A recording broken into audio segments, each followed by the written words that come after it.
Okay, so here is a deck tour. I'm going to do all of these separate. You're going to have deck outside and then below, just because I wanted to clean everything up, get the deck clear for you so you can see what the boat actually looks like. Here's all of the sail bags, and normally I cruise with an extra 200 liters of diesel and jerry cans, so it's just harder to see what the actual boat looks like. No engine winch, it's just a handle. The anchor isn't terribly heavy, I haven't had too much trouble with it, but it also has a windlass there. Big old cobble cleats either side. The boat's actually been towed by these before, and they are strong. Here's the sprit. Obviously that goes out and in, saves a lot on marina fees. That's nice.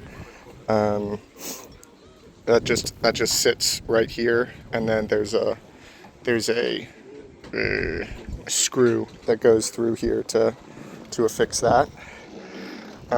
There's extra mounting spots for extra anchors. As you can see, I have an auxiliary anchor. But moving forward, as I said, it is basically totally down rigged right now. So you can see there's no we use that bit at the end for sort of a downhaul on the peak, but that's actually one of the halyards for the gaff topsail. And then you have the lifts, and then this mess right here is just lazy jacks. So whenever that's run all the way out, as you can see, those are spliced onto the lifts. So yeah, it just looks a bit of a mess right now. Durade vents all the way around. Those are quite nice in the summer. So you can see there's just dead eyes for the stays, and you can actually rig the four-staysail halyard because it has a double purchase on it. That works really great for tightening these when you need to. But rig all the way. Like I said, I'm sorry it looks a bit of a mess right now because everything's down rigged.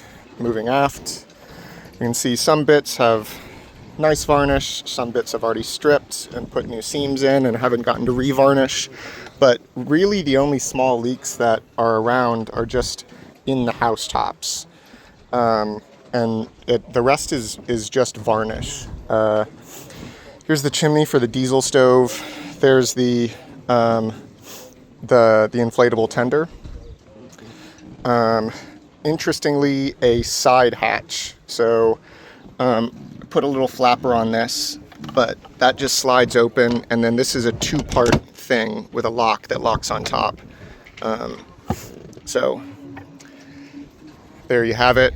Solar, that's normally screwed down, but because I wanted the boom just in its rests, that's just sitting on top right now. But obviously I'll pick all of that back up. More cobbles. Pilot house, I'll include this on the interior video. We've got staysail and jib fair leads going aft here. More cobbles. We have line, the aft wheel, the compass. This is really fun because it has a side hatch here for what was an oil lamp, but we use a headlamp in there with a red light, so that works excellently. We've got our life raft. We've got our EPIRB. Queen seat back here. That needs varnish, but rescue sling. I forgot to put in the ad that we have 3 immersion suits, so that's great. Another sail bag, just figured I'd leave that here. Below this hatch is all of the steering gear, so that actually has direct access to all of the hydraulics and the linkages and everything for the tiller and the rudder post.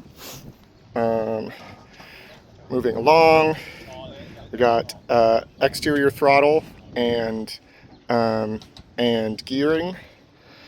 And then same lineup as on the other side.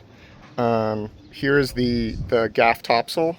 So this has 2 spars in it and then you set this from deck. It's a little fiddly though, so I've tried it in light winds a couple times, but it is fun to show off.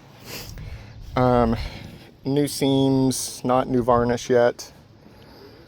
Of course, all of the cute little traditional things. Butterfly hatch. I also forgot to mention that I have an Iridium Go and a SIM card for that. So that is plug and play. If you have the app, you basically have unlimited calls from sea and texts and emails. So that's actually super cool. And then keep moving forward, same as the other side. I've got some sap here that's just coming through. That's a thing about pine, and in this sun it comes out. More cobbles, more cobbles. And then, yeah, like I said, I will give you a full exterior video. But this is on deck. It's interesting to navigate between all of these things, but when everything's tidy, it's pretty self-explanatory. All of these hooks that you can see around here are halyards for the head soles. As you can see in the picture, you can run a forestaysail, which I modified from the original plan, so you can actually point up. You can rig it inside or outside of the shrouds, so you can point up a little bit further. And then a jib and a flying jib. The forestaysail is normally the powerhouse, especially when motor cruising. The flying jib is basically a handkerchief, but again, good for showing off. Like if you're going to go traditional boat, may as well get after it. And that is what we've got. Thank you.